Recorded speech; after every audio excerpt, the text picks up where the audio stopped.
అరే గూట్లో రాయి తీయలేనుడు ఏట్లో రాయి తీశాడంట. అట్టా ఉంది నీ అవ్వారం. మరి అంతా తెలిసిన వాళ్ళకి ఇంకా ఈ ఊళ్ళో పనేంట్రా? సంచులు సర్దుకుని వెళ్ళిపోకుండా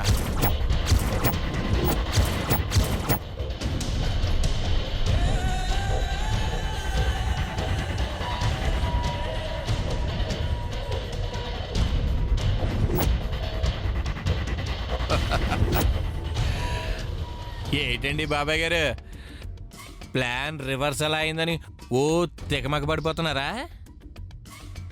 నేను నీ కొడుకులా కాదు, నాకు కొంచెం ఉంది.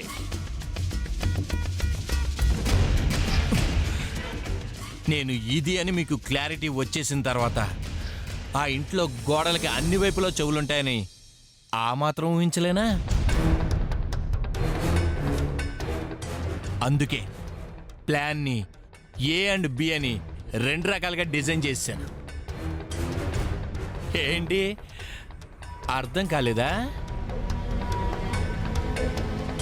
అంటే ప్లాన్ ఏ, మీ లక్ష్మీ మంగారిని వేసేయడానికి మనిషిని పెట్టి నువ్వు నీ కొడుకు అడ్డుపడేలా చేసి మిమ్మల్ని అందరి ముందు బుక్ చేయడం.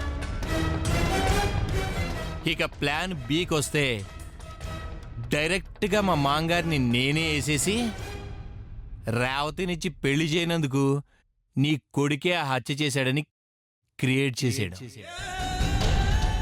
ఏ రకంగా అయినా రంగు పడేది మీకే. ఎలా ఉంది మన దెబ్బ?